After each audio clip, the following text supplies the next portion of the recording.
Welcome back to Mrs. Scott's R classroom. So I borrowed this from Mrs. LaRue. It's a big set of chompers. It's a good way to demonstrate what I've been talking about when I'm telling you where to put your mouth. All right, so if we take a look at our mouth, you know, everybody's gonna have a different amount of teeth. Teeth are falling out, teeth are growing in. It's gonna be different for everybody. So we have a top set and a bottom set. So on the bottom, this is where your tongue will be.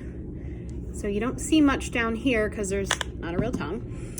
But on the top of our teeth, oh my gosh, the top of our mouth, Mrs. Scott, we have, this is what I'm talking about when I'm talking about molars. So these are our front teeth, and these are these big molars. Those are the ones that are really hard to floss and brush all the way in the back, but they're bigger than the ones in the front. So they've got the 4 points on the edges, and this is where I'm telling you to reach the sides of your tongue. You need to go right up here. And a little other information you might want to know, if you take your tongue, right behind your teeth, you're going to feel these bumps.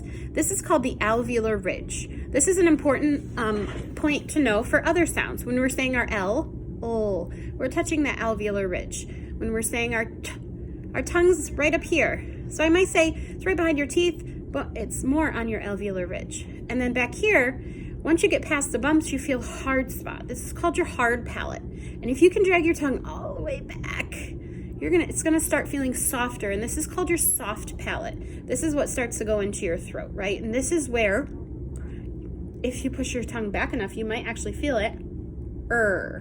So when we're saying our you might have your teeth closed, or you might have them open, But your tongue, which is laying right here, is gonna kind of scoop to the sides. Now my hand's not big enough to demonstrate what the tongue actually does, but the sides of the tongue are gonna go right up to those side molars on the top as it pulls back.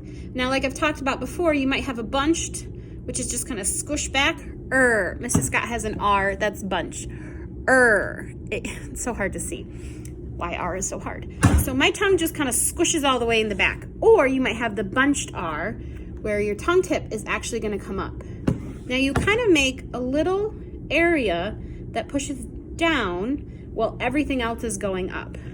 So that tongue is pulling back, getting really tight, and touching those top molars. So that is a better visual of R. We need to find some teeth with a tongue in it so I can help you. So a lot of the times our tongue is resting right here. So we're gonna have to drag it back while at the same time getting our tongue up on the side, making a bit of a canoe. I wonder if I can show you with 2 hands. I think my phone might's all over. So our tongue is laying down, it's pulling back. It's hard to fit. And then our sides of our tongue, my thumbs, are gonna touch the top molar as we pull back. Tighten, pull back, up on the sides. There's so much to remember for R, isn't there? You guys are doing great. Keep up the good work. Ask me questions. If your mom or dad or grandma or uncle or big brother, whoever you're with at home, has any questions for me, feel free to ask your teachers and they can get the message to me, or they can email me. It's mscott@tberg and all the other stuff that goes with it. Thanks, guys.